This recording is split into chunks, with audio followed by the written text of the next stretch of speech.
Welcome to my educational channel విద్యా ఉద్యోగ సమాచారానికి స్వాగతం. ముఖ్యమైన కరెంట్ అఫైర్స్తో పాటు స్టాక్ జీకే దానికి రిలేటెడ్ జనరల్ నాలెడ్జ్ అంతా కూడా నేను ఈ వీడియోస్లో అందిస్తున్నాను. ఛానల్ని సబ్స్క్రైబ్ చేసుకొని మీ ప్రిపరేషన్కి దీన్ని ఉపయోగించుకోండి. చాలా యూస్ఫుల్ ఇన్ఫర్మేషన్ అయితే కలెక్ట్ చేసి ఇస్తున్నాను. ఇవాళ మనం డిస్కస్ చేయబోయే 10 ప్రశ్నలు మాత్రమే ఇస్తాను, కానీ 10 ప్రశ్నలకు సంబంధించి చాలా ఎనాలిసిస్ మాత్రము చాలా ఎక్కువగానే ఉంటుంది. క్వశ్చన్ నెంబర్ 1, అయోధ్య రామాలయం ఏ తేదీన ప్రారంభించబడింది? మనకు అయోధ్య టెంపుల్కి సంబంధించి తప్పకుండా క్వశ్చన్ అయితే ఎక్స్పెక్ట్ చేయొచ్చండి. 2024 జనవరి 22న ఈ టెంపుల్ని భారత ప్రధాని నరేంద్ర మోదీ ప్రారంభించడం జరిగింది. మీకు ఈ టెంపుల్ ఉత్తర భారతదేశంలో ప్రధానమైనటువంటి ఆలయాల శైలి నాగరి శైలిలో ఉంటుంది, అంటే నార్త్ ఇండియా టెంపుల్ శైలి అంతా కూడా. సో అయోధ్య రామాలయం కూడా అదే శైలిలో నిర్మించబడింది. దేవాలయాల శైలికి సంబంధించి మీకు ప్రశ్నలు వస్తాయి, గుర్తుంచుకోండి. మనకు భారతదేశంలో ప్రధానంగా ఆర్కిటెక్చర్ స్టైల్స్, ముఖ్యంగా టెంపుల్స్కి సంబంధించి 3 రకాలైన శైలులు కనిపిస్తాయి. ఒకటి నాగర శైలి, నార్త్ ఇండియా టెంపుల్స్ అన్నీ ఈ శైలిలో నిర్మించబడి ఉంటాయి. ఒక ఎత్తైన వేదిక మీద టెంపుల్స్ కన్స్ట్రక్షన్ ఉంటుంది. తర్వాత మీకు సౌత్ ఇండియాలో ఉండే టెంపుల్స్ ద్రావిడ శైలిలో నిర్మించబడి ఉంటాయి, గమనించండి. మీకు ఈ 2 శైలులు కలిసిన మిశ్రమ శైలి మీకు దక్కన్ ప్రాంతంలో కనిపిస్తుంది. దాన్ని వేసర శైలి అంటాము. వెరీ ఇంపార్టెంట్ అండి, వేసర శైలి. ఈ 3 శైలులు మీకు ముఖ్యంగా భారతదేశంలో దేవాలయాలకు సంబంధించి ఉంటాయి. సో అయోధ్య టెంపుల్ నాగర శైలిలో నిర్మించబడింది. దీని ఎత్తు వచ్చేసి మీకు 161 అడుగులు దీని హైట్ ఉంటుంది. 3 అంతస్తులు ఉన్నాయి. అయోధ్య మీకు సరయు నది తీరంలో ఉంటుంది ముఖ్యంగా. క్వశ్చన్ నెంబర్ 2, అయోధ్య రామాలయం ప్రధాన శిల్పి ఎవరు? వెరీ ఇంపార్టెంట్ క్వశ్చన్ ఇది. చంద్రకాంత్ సోంపుర ఆధునిక భారతదేశంలో ముఖ్యమైనటువంటి ఆర్కిటెక్ట్గా ఉన్నాడు. చాలా గొప్ప టెంపుల్స్ కానివ్వండి లేదా స్టాచ్యూస్ అన్నీ కూడా చంద్రకాంత్ సోంపుర నేతృత్వంలోనే డిజైన్ చేయబడుతున్నాయి. చంద్రకాంత్ సోంపురే చీఫ్ ఆర్కిటెక్ట్గా ఇక్కడ వ్యవహరించడం అనేది జరిగింది. క్వశ్చన్ నెంబర్ 3, అయోధ్య బాలరాముడి విగ్రహ శిల్పి ఎవరు? ఈ విగ్రహాన్ని డిజైన్ చేసింది మాత్రం అరుణ్ యోగిరాజ్ అండి, కర్ణాటకకు చెందిన అరుణ్ యోగిరాజు. విగ్రహం ఎత్తు వచ్చేసి 51 అంగుళాలు ఉంటుంది. మీ అందరికీ తెలుసు, ప్రధానంగా వార్తాపత్రికలలో ఈ న్యూస్ ఎంత హైలైట్ చేయబడిందో గుర్తుంచుకోండి. క్వశ్చన్ నెంబర్ 4, భారత సుప్రీంకోర్టు ఎప్పుడు ఏర్పాటు చేయబడింది? ఇది ఎందుకు తీసుకున్నానంటే భారత సుప్రీంకోర్టు 2024 జనవరి 28 75వ సంవత్సరంలోకి అడుగుపెట్టింది. మరి వజ్రోత్సవాలు, డైమండ్ జూబ్లీ ఉత్సవాలు భారత ప్రధాని ప్రారంభించడం జరిగింది. మన సుప్రీంకోర్టు దేశంలో అత్యున్నతమైనటువంటి కోర్టుగా దీన్ని పరిగణిస్తాము. 1950 జనవరి 28 నుండి మరి ఇది పనిచేయడం అయితే ప్రారంభమైంది. 2024 జనవరి 28న వజ్రోత్సవాలను ప్రారంభించడం జరిగింది. సుప్రీంకోర్టులో ప్రస్తుతం ఉన్నటువంటి న్యాయమూర్తుల సంఖ్య అడుగుతాడు. చీఫ్ జస్టిస్ ఆఫ్ ఇండియాతో కలిపి, అంటే ప్రధాన న్యాయమూర్తితో కలిపి 34 మంది ఉంటారు. ప్రారంభంలో 8 మంది ఉండేవాళ్ళు. 7+1 7 న్యాయమూర్తులు, చీఫ్ జస్టిస్ కలిపి.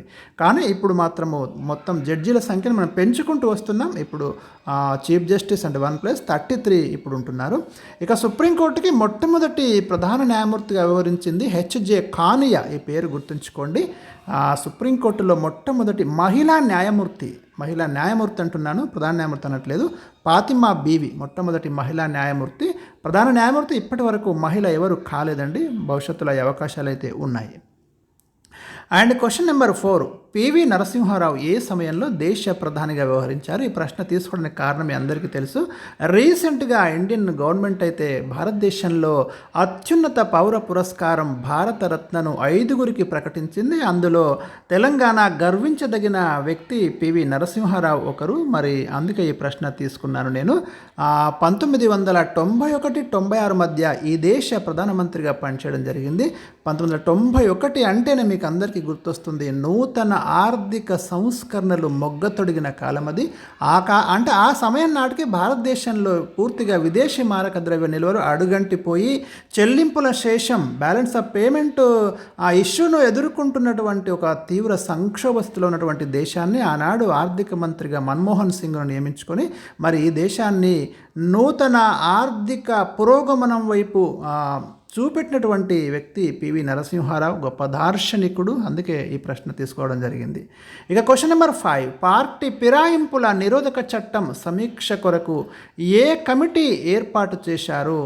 వెరీ ఇంపార్టెంట్ క్వశ్చన్ అండి ఇది. ఎందుకంటే ఒక పార్టీ నుండి గెలిచి మరో పార్టీలోకి ఫిరాయిస్తున్నారు. దీనివల్ల కొన్నిసార్లు ప్రభుత్వాలు కూడా కూలిపోతున్నాయి, అనేక అనర్థాలు జరుగుతున్నాయి. అయితే రాజీవ్ గాంధీ ప్రధానమంత్రిగా ఉన్నప్పుడు 1985లోనే ఈ చట్టాన్ని తీసుకురావడం జరిగింది.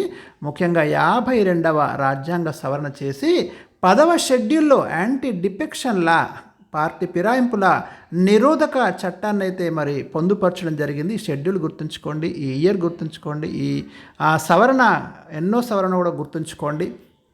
ఈ చట్టాన్ని సమీక్షించడానికి దీని మీద ఒక కమిటీ వేశారు. రాహుల్ నర్వేకర్ నేతృత్వంలో ఈ కమిటీ ఏర్పాటు చేయబడింది. Maharashtra assembly speaker. Right, very important. ఇక్కడ మీకు ఇన్ఫర్మేషన్ ఇచ్చాను నేను ఆల్రెడీ. రైట్. 6th క్వశ్చన్, 2024 గణతంత్ర దినోత్సవాల ముఖ్య అతిథి ఎవరు? ఏ సంవత్సరమైనా కానివ్వండి, ప్రతి సంవత్సరం దాదాపు ఎవరినో ఒకరిని మనం చీఫ్ గెస్ట్గా పిలుస్తున్నాము.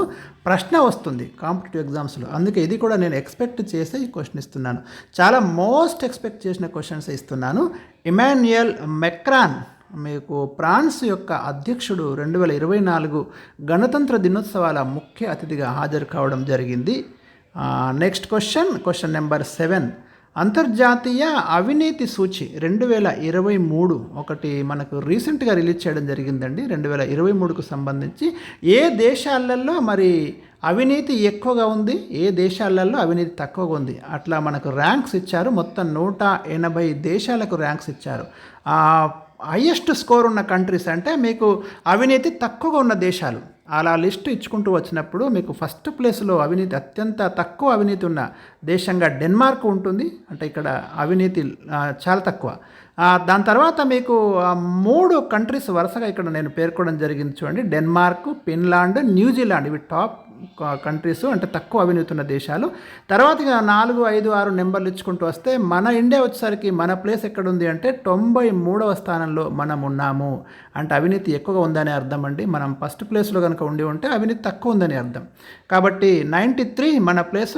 లాస్ట్ అంటే 2022లో 85వ స్థానంలో ఉండేవాళ్ళం, కొంత మెరుగైన స్థితిలో ఉండే. ఇప్పుడు 93కి వచ్చినాం. ఇక చివరి స్థానంలో సొమాలియా, ఆఫ్రికాలోని సొమాలియా అత్యంత అవినీతిమయ దేశంగా నిలిచింది. ఇది 180వ స్థానంలో ఉంది. రైట్, వెరీ ఇంపార్టెంట్ అండి. ట్రాన్స్పరెన్సీ ఇంటర్నేషనల్ సంస్థ, ఇది బెర్లిన్లో ఉంది. ఈ సూచిని ఎవరు ప్రకటిస్తారనే ప్రశ్న వస్తుంది. జర్మన్ రాజధాని బెర్లిన్లో 1993లో ఈ సంస్థ ఏర్పాటు చేయబడింది. ఇండియాకి ఇప్పుడు వచ్చిన స్కోరు 39 అండి. 39 స్కోర్తో మనం 93 పొజిషన్లో ఉన్నాం. ఇది స్కోర్, ఇది పొజిషన్ ర్యాంక్ 93, గుర్తుంచుకోండి. అండ్ నెక్స్ట్ క్వశ్చన్, మాల్దీవుల నూతన అధ్యక్షుడు ఎవరు? మీ అందరికీ తెలుసు, మాల్దీవులు హిందూ మహాసముద్రంలో ఉన్న దేశము. అక్కడ మొహమ్మద్ ముయిజ్ అధ్యక్షుడిగా ఎన్నిక కావడము, భారత వ్యతిరేక నిర్ణయాలు తీసుకుంటుండడం వల్ల చాలా ఒక కాంట్రవర్సీ జరుగుతుంది ఇండియాకి మాల్దీవులకి మధ్య.